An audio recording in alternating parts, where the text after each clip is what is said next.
Red ফোর্টের মধ্যে এরকম একটা স্টেপওয়েল বা বাউলি আছে, এটা কিন্তু অনেকেই জানেন না।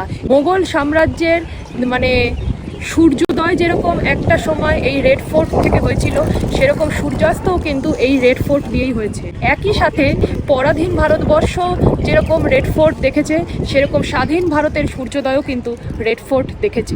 এই যে সাবান, এই জাফর মহল, আর এই দিকে হচ্ছে ভাদো, এই বরাবর তো মাঝখানে জলের একটা চ্যানেল রয়েছে। আবার তাছাড়াও দেখুন এদিকেও কিন্তু জলের একটা চ্যানেল রয়েছে। ফোর্টের নির্মাণের সময়কালটা ছিল 1638 থেকে 1648। আর এই কিল্লা যখন প্রথম তৈরি হয় শোনা যায় তখন ছিল সম্পূর্ণ সাদা রঙের। পরবর্তীকালে ব্রিটিশরা এসে এই কেল্লাকে সম্পূর্ণ লাল রং করে দেয়। যে মিনাবাজার সেই সম্রাট শাহজাহানের সময়কাল থেকে চলে আসছে এবং আজও সেটা বিদ্যমান। লালকিল্লা মেট্রোর 4 নম্বর গেট দিয়ে আমাকে বললো বেরোলেই নাকি সামনে লালকিল্লা, তো সেই মতো বেরোলাম।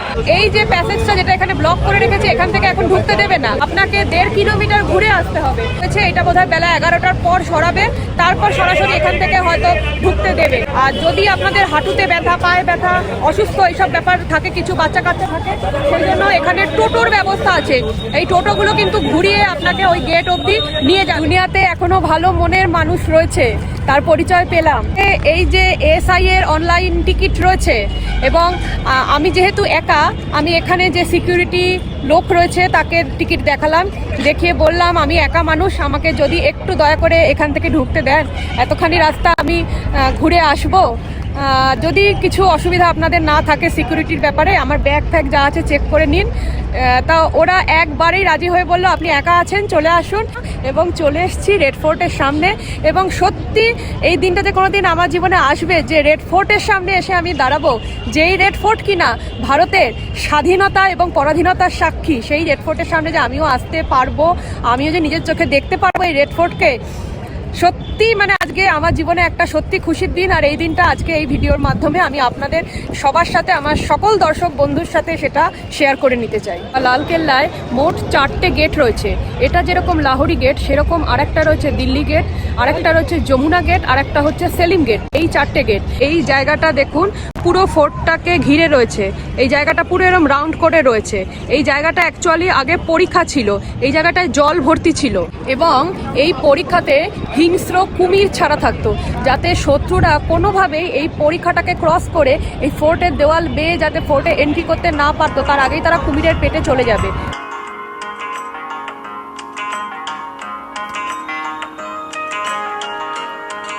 এই লাহোরি গেটের সামনে আজকে এই যে উঁচু প্রাচীরটা আমরা দেখতে পাচ্ছি, অরিজিনালি কিন্তু এই প্রাচীরটা ছিল না। যখন শাহজাহান এই রেড ফোর্ট বানান তখন এই প্রাচীর তিনি বানাননি। লাহোরি গেটের সামনে মুখোমুখি এই দিকে ছিল হচ্ছে অ্যাকচুয়ালি চাঁদনি চকের মার্কেট, এবং চাঁদনি চকের মার্কেটের যে সমস্ত মানুষরা কেনা বেচা করতেন, যে জনসাধারণ ছিলেন, তারা সরাসরি ওই দূর থেকে কিন্তু মহলের ভিতরে বেশ অনেকখানি তারা দেখতে পেতেন। এবং এই যে অন্দরের বেশ কিছুটা জায়গা বাইরের জনগণের সামনে চলে আসছে, এটা সম্রাট ঔরঙ্গজেবের পছন্দ নয়। পরবর্তীকালে ঔরঙ্গজেব যখন সিংহাসনে বসেন, তিনি শাহজাহানকে আগ্রা ফোর্টে বন্দি করে দেন এবং এই লাহোরি গেটের সামনের এই প্রাচীর তিনি তুলে দেন। এই খবর পাওয়া মাত্র যখন আগ্রার ফোর্টে বন্দি শাহজাহান, তিনি তখন তার পুত্রকে চিঠি লেখেন, এবং চিঠিতে তিনি বলেন যে বাড়ির বউ যেরকম মাথায় ঘোমটা দিয়ে রাখে, ঠিক সেরকম লাহোরি গেটের সামনে এই প্রাচীর তুলে দিয়ে তুমি লাহোরি গেটের সামনে যেন মনে হচ্ছে ঘোমটা পরিয়ে দিয়েছো। এবং এই চিঠির ভার্সানটার থেকেই এই লাহোরি গেটকে অনেকে বলে থাকেন ঘুংঘটওয়ালা গেট বা ঘোমটাওয়ালা দরওয়াজা।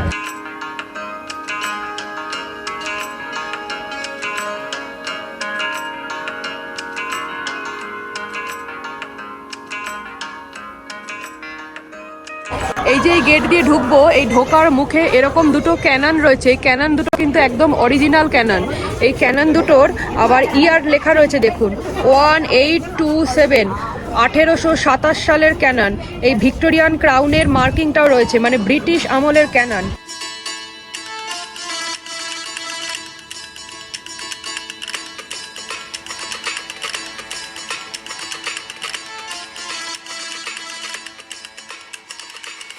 আজ থেকে প্রায় 400 বছর আগে এই জায়গাটায় প্রায় 255 একর ল্যান্ডের উপর সম্রাট শাহজাহান অর্ডার দিয়েছিল এই ফোর্টটা তৈরির জন্য।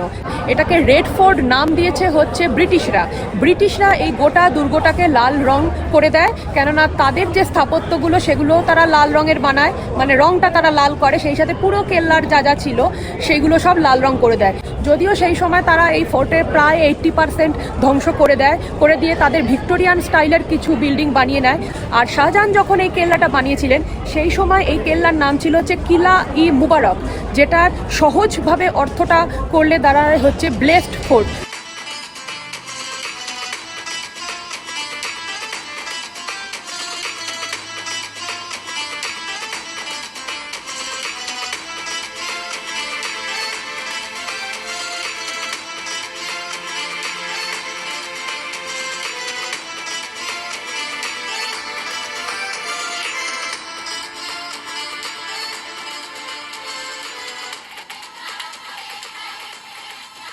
তবে প্রত্যেকটা দোকানেই কিন্তু যেটা লেখা রয়েছে ফিক্সড প্রাইস, কোনো রকম বার্গেনিং হবে না এবং জিনিস কেনার পর সেটার কিন্তু আর রিটার্ন হবে না। সম্রাট শাহজাহান, আকবর এই সমস্ত লোকেদের সময় থেকেই কিন্তু এই মিনা বাজারের প্রচলনটা চলছে। যদিও আকবরের সময়কালে এই রেড ফোর্ট তৈরি হয়নি, এটা তৈরি করেছিলেন শাহজাহান, কিন্তু আকবরের সময় কিন্তু এই মিনা বাজারের কনসেপ্টটা আকবরের সময় ছিল, সেটা এখানে ছিল না। এখানে শাহজাহান এই রেড ফোর্টটা তৈরি করার পর এই মিনা বাজার কনসেপ্টটাকে এইখানে কিন্তু তিনি নিয়ে আসেন। এবং যেটা শোনা যায় আরব্য, পারস্য সহ বিভিন্ন বাইরের দেশ থেকেও কিন্তু মানুষরা তাদের সেখানকার বিভিন্ন রকম দ্রব্যাদি এই মিনা বাজারে বিক্রি করার জন্য কিন্তু পাঠান।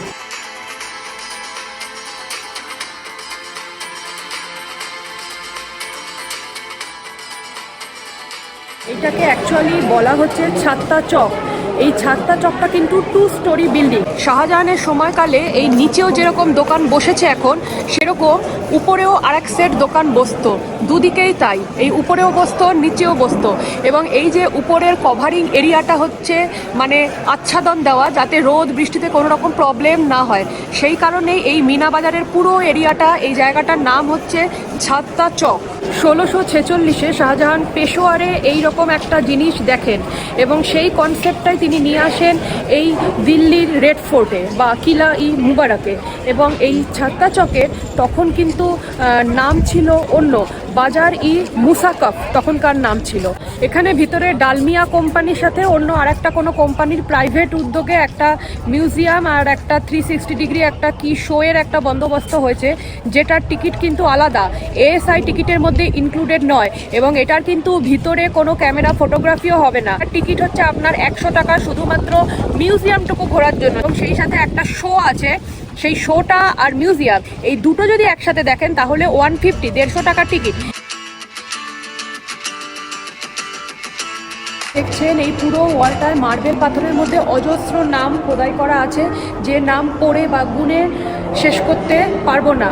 এই নামগুলো হচ্ছে যারা ভারতের স্বাধীনতা সংগ্রামের সঙ্গে যুক্ত ছিল এবং যারা না থাকলে ভারত কবে স্বাধীন হতো বা আদৌ স্বাধীন হতো কিনা সেটা একটা প্রশ্নচিহ্নের মুখে পড়ে যায় সেই ব্যাপারটা।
ফ্রিডম ফাইটারদের উদ্দেশ্যে উৎসর্গীকৃত যে মিউজিয়াম, দোতলা মিউজিয়াম, সেটা দেখে এখন বেরোলাম। এবং এই মিউজিয়ামটার যে বিল্ডিংটা, সেই বিল্ডিংটা কিন্তু অ্যাজ ইট ইজ রয়েছে এবং এই বিল্ডিংটা কিন্তু ব্রিটিশ আমলের বিল্ডিং এবং প্রচুর কিছু আছে মিউজিয়ামের মধ্যে।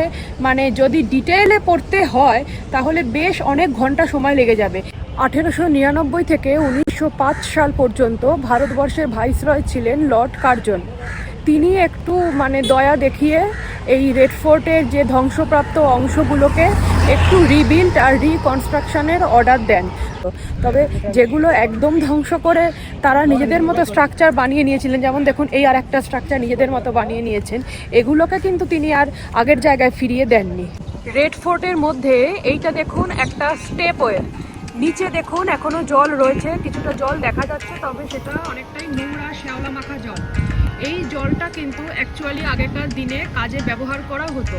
এই জলটা ফোর্টের সর্বত্র পাঠানোর ব্যবস্থাও ছিল। এই স্টেপওয়েল বা বাউলি যেটাই বলুন না কেন, এইটাতে অ্যাকচুয়ালি জল স্টোর করে রাখা হতো, কারণ যখন ধরুন বৃষ্টি হলো না বা জলের সংকট দেখা দিল তখন যাতে জলের যোগানটা পাওয়া যায় সেই কারণে। আর এই স্টেপওয়েলটা হচ্ছে 14 মিটার ডিপ এবং এটার শেপটা হচ্ছে অষ্টকোণীয়, মানে অক্টাগোনাল শেপের। আইএনএ অফিসারদের উপর কিন্তু ব্রিটিশরা একটা সময় প্রচণ্ড অত্যাচার বা বলতে পারেন দুর্ব্যবহার করত। তো আইএনএ অফিসার শাহ নওয়াজ খান, পি.কে. সেহগাল এবং জি.এস. ডিলেন, এই তিনজন আইএনএ অফিসারকে 1945-46 সালে যখন ফ্রিডম মুভমেন্টটা হয় তখন ব্রিটিশ ইস্ট ইন্ডিয়া কোম্পানি এই 3 আইএনএ অফিসারকে এই বাউলিটার মধ্যে আবদ্ধ করে রেখেছিল, মানে এখানে তাদেরকে কয়েদ করে রাখা হয়েছিল। এই বাউলিটা এখন যাতে কোনো রকম অঘটন না ঘটে যায়, কোনো ট্যুরিস্টের মধ্যে চলে না যায়, সেই কারণে এরকম ঘিরে রাখা হয়েছে। এখানে গেটটা দেখছেন, এই গেটটার পরে একটা পুল আছে, ছোট মতো পুল। সেই পুলটা ক্রস করেই ওপাশে হচ্ছে সেলিমগড়ের কিল্লা। তবে সেই কিল্লাটা কিন্তু এখন ভিজিটার্সরা আর যেতে পারে না। এখানে সিআরপিএফ এর পোস্টিং রয়েছে, সিআরপিএফ কিন্তু এখান থেকেই ভিজিটার্সদের আটকে দেবে। আমরা কিন্তু এই কিল্লাটা আর দেখতে যেতে পারবো না। শেরশাহ সুরির ছেলে 1546-এ এই কিল্লাটা বানান এবং এই যে রেড ফোর্টের সঙ্গে একটা পুল দিয়ে এই কিল্লাটাকে তিনি যোগ করেন। তার নাম হচ্ছে সেলিম শাহ সুরি, সেই কারণে কিলার নাম হচ্ছে সেলিমগড়ের কিলা। রেড ফোর্টের এরিয়াতে ঘুরতে ঘুরতে হাত পা ব্যথা হবে, জল তেষ্টা পাবে, খিদে পাবে, এগুলো হচ্ছে একদম কনফার্ম ঘটনা। এক কাপ চা নিয়েছি আর এদিকে একটা স্যান্ডউইচ নিয়েছি, এটা ভেজ স্যান্ডউইচ। এই স্যান্ডউইচ আর চাটা আমার 55 টাকা নিল, স্যান্ডউইচ 40 আর চাটা 15 টাকা নিল, মোটামুটি ঠিক আছে। এখানে কিন্তু ঠান্ডা কোল্ড ড্রিঙ্কস, আইসক্রিম, জলের বোতল, বার্গার, ম্যাগি, চাউমিন সব কিছুই কিন্তু আছে। চাইলে কিন্তু এখান থেকে যদি খিদে পায় বা যদি রেস্ট নিতে হয় তো ব্যবস্থাপনা কিন্তু ভালো আছে এখানে। আগ্রার প্রবল গরম সম্রাট শাহজাহানের একদমই পছন্দ ছিল না, তাই সিংহাসনে বসার পরই তিনি সিদ্ধান্ত নেন যে আগ্রা থেকে তিনি তার রাজধানী স্থানান্তরিত করে দিল্লিতে নিয়ে আসবেন। আর সেই সময় এই জায়গাটার নাম ছিল শাহজাহানাবাদ, যা পরবর্তীকালে ওল্ড দিল্লি নামে পরিচিত হয়।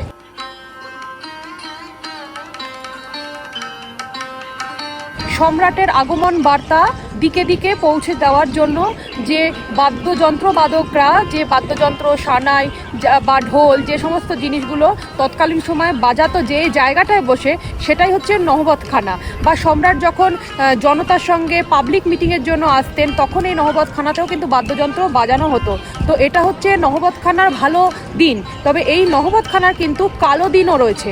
এই নহবতখানাতে 2 জন মোগল বাদশাহ কিন্তু খুন হয়েছে বলেও শোনা যায়। সম্রাট ঔরঙ্গজেবের মৃত্যুর পর থেকেই সিংহাসনে কে বসবেন তা নিয়ে মোগল পরিবারের মধ্যে অন্তর্দ্বন্দ্ব শুরু হয়ে যায় এবং সেই অন্তর্দ্বন্দ্ব চলাকালীনই নবম এবং দশম মোগল বাদশাহ জাহানদার শাহ এবং ফারুক শিয়ারকে এই নহবতখানাতেই কিন্তু খুন করে হত্যা করা হয়, যাতে এই সিংহাসনের একজন একজন করে উত্তরাধিকারীদের সরিয়ে ফেলা যায়।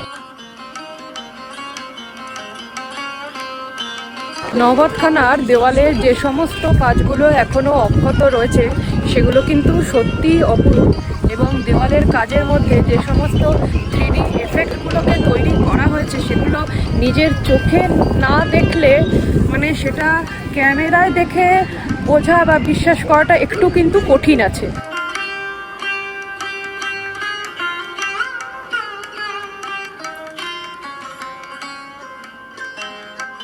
তাও উপরের এই যে ক্যানোপিটা দেখুন, এই ক্যানোপিটা হচ্ছে বাঙালি স্টাইল, বেঙ্গল থেকে এই স্টাইলটাকে নেওয়া হয়েছে। পালকির মাথার ক্যানোপি যেটা থাকে এটা হচ্ছে সেই বাঙালি রূপের স্টাইলটাকে এখানে নেওয়া হয়েছে এই সিংহাসনের মাথার উপরে। দেখুন এই 1, এই 2, এর বরাবর পিছনে একটা 3, এইখানে একটা 4, এই যে 4টে স্তম্ভ রয়েছে, এই 4টে স্তম্ভের জন্য 4টে সিম্বল রয়েছে। এই ছাদটা দেখুন পুরো খোদাই করে তুলে নেওয়া হয়েছে। এই ছাদে কিন্তু সোনার উপর একটা সময় জল করতো, একটা মোমবাতির আলো জ্বালালে পুরো দেওয়ানি খাস চকমকিয়ে উঠতো। সেই সোনার উপগুলো কিন্তু পুরো তুলে নেওয়া হয়েছে যুদ্ধের প্রস্তুতির জন্য। দেওয়ানি খাসের এই যে মাঝখানের জায়গাটা দেখতে পাচ্ছেন, এইখানেই একটা সময় ছিল ময়ূর সিংহাসন। 1739-এ নাদির শাহ যখন পারস্য থেকে আসেন, এসে যখন রেড ফোর্টের বিভিন্ন প্যালেসে লুণ্ঠন চালান, তখন এখানকার এই ময়ূর সিংহাসন তিনি লুট করে নিয়ে যান পারস্যতে।